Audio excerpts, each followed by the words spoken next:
Friends అందరికీ నిన్న వినాయక చవితి చాలా బాగా జరుపుకున్నారా అందరూ? నేనైతే చాలా బాగా జరుపుకున్నాను. వీడియో పోస్ట్ చేశాను. చూడని వాళ్ళు ఉంటే చూసేయండి. నేను ఈసారి ఇంట్లో నిమజ్జనం చేయాలనుకుంటున్నానండి. దానికోసం నెక్స్ట్ డే చక్కగా ఫ్రెష్ అయిపోయి దేవుడికి షోడశోపచార పూజ చేసుకొని చక్కెర పొంగలి నైవేద్యంగా పెట్టి నిమజ్జనానికి ఏర్పాట్లు చేశాను. అది ఫ్రెష్ టబ్ అండి. దానిలో పసుపు, కుంకుమ, గంధం, అక్షింతలు, పువ్వులు వేసి స్వామివారిని అందులో నిమజ్జనం చేయదలిచాను. మా ఇంట్లో డీజే సౌండ్ హడావిడిగా ఉంది. అగో ఒక స్టెప్ కూడా వేశాను. బిహైండ్ మా హస్బెండ్ కూడా 2 స్టెప్స్ వేస్తున్నారు. అది షూట్ చేయలేదు, భయపడకండి. కోలాహలంగా హడావిడిగా డ్యాన్సులతో డప్పు సౌండ్స్తో వినాయకుడిని నిమజ్జనం చేస్తాం కదా, చాలా హడావిడిగా సందడిగా ఉంటుంది. నేను ఫస్ట్ టైం టబ్లో నిమజ్జనం చేస్తున్నానండి మా ఇంట్లో. ఎప్పుడు బయట చెరువుల్లో, గోదావరి ఉంటుంది మా ఊర్లో అయితే, భద్రాచలంలో. వరంగల్లో చెరువులు ఉన్నాయండి, కానీ 3-4 రోజులుగా వర్షాలు పడుతున్నాయి వరంగల్లో. ఆ భయంతోనే నేను ఎక్కడికి వెళ్ళాలన్నా భయం అనిపించింది.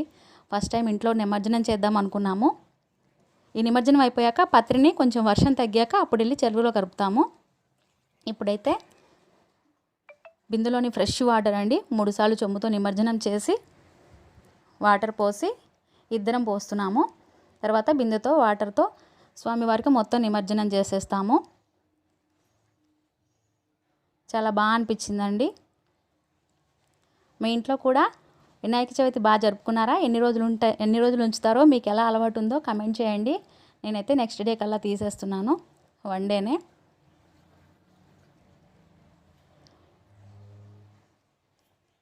చక్కగా నానిపోతే ఏదైనా కుండీలో వేసుకోండి. ఆ వాటర్ని మొక్కలకు పోసుకోండి. ఆ కుండీలో ఫ్రెష్ కుండీ అయితే చక్కటి మొక్క నాటుకోండి ఫ్రెండ్స్, చాలా బాగుంటుంది, హ్యాపీ అనిపిస్తుంది. తులసి మొక్క అయితే ఇంకా బాగా అనిపిస్తుంది. ఆ పవిత్రమైన జలాన్ని నెత్తి మీద చల్లుకుంటున్నాము.